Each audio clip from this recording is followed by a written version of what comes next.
Un livre français où où on lui disait de ne pas trop lire.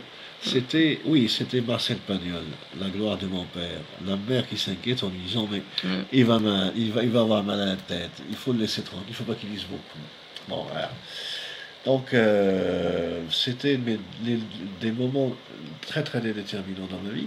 Et bien sûr, il y a toujours un professeur ou un adulte qui vous initie à ça et que vous remerciez beaucoup, qui vous aura marqué. Moi, c'est mon oncle, donc le frère de ma mère, mon oncle maternel, parce qu'il avait introduit le livre chez nous, puis mon frère aîné qui lisait beaucoup, et bon, ma soeur aînée aussi qui lisait beaucoup, et surtout donc la rencontre avec un instituteur qui m'a beaucoup aimé, hein, beaucoup aimé, parce que j'étais petit, parce que j'étais mignon, parce que je travaillais, parce que je lisais, parce que j'étais. Mais Curieux. en fait j'apprenais par cœur. Hein. Vous étiez curieux. Non, mais on avait dit qu'on se tutoyait. En citoyen. Non, donc, j'étais curieux. C'était une belle Je voulais curiosité. savoir. Mais c'était une curiosité qui. Mais selon le contexte, Oui, qui était malsaine. Non, pas vraiment malsaine. Je pense pas que c'était Pas malsaine. pour toi, mais pour la famille. Mhm. Il détruisait des livres, il Non, voulait pas pas vraiment. que Non, tu... non. On était dans une famille, je te dis, presque bourgeoise. La morale et l'éducation étaient très importantes. Donc on ne dépassait pas certaines limites. Mais des livres, ça reste toujours quelque chose de sacré.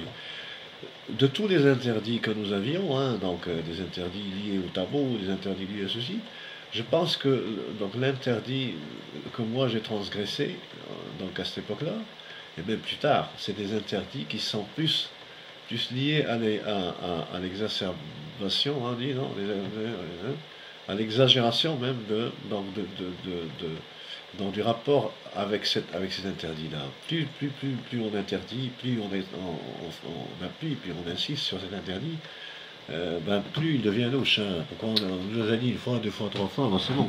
Plus on est curieux aussi. Plus on est curieux, etc. Rappelle-toi Barbe Bleue et la porte 1 à ne pas mourir. C'est ça, c'est toutes ces portes fermées. La statue de sol aussi. Non, c'est toutes ces portes fermées derrière lesquelles il y a le feu. Il y a le feu. Icare et le soleil, t'approches pas trop du soleil. Mm.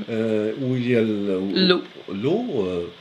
Je sais pas, je peux pas te donner un exemple sur l'eau. Il y a le sang. Ben, l'eau, quand tu traverses un pigard, les eaux se séparent en deux, puis là, les autres sont toutes noyées. Là. Oui. Ah. Ah, oui, mais bon, là, je sais pas si on s'entend bien. Là. Moi, je parle surtout de ces portes qui sont fermées, derrière lesquelles se cache toujours la punition et aussi donc le malheur. On te dit, attention, sur cette porte-là, tu vas errer, ou tu vas te transformer en, ou tu vas te... Et regarde le mythe de La statue de sol. la statue du sel, voilà, par exemple. Elle se retourne, elle est Oui, voilà. pétrifiée. Le minéral, le feu, Et l'eau aussi. le feu, le soleil pour Icare, la vérité, L'eau. et je n'ai pas d'exemple pour l'eau, donc si tu as un exemple, donne-le-moi. Ben, l'eau qui se sépare en deux, là, puis que les bons passent, puis Oui, que mais les non, autres sont oui, mais noyés. non, oui, mais quel rapport avec la vérité, là? Ben non, c'est une question de religion, encore à la même époque. Oui, mais non, pas à la même époque, là, ça c'est biblique, ça n'a rien à voir.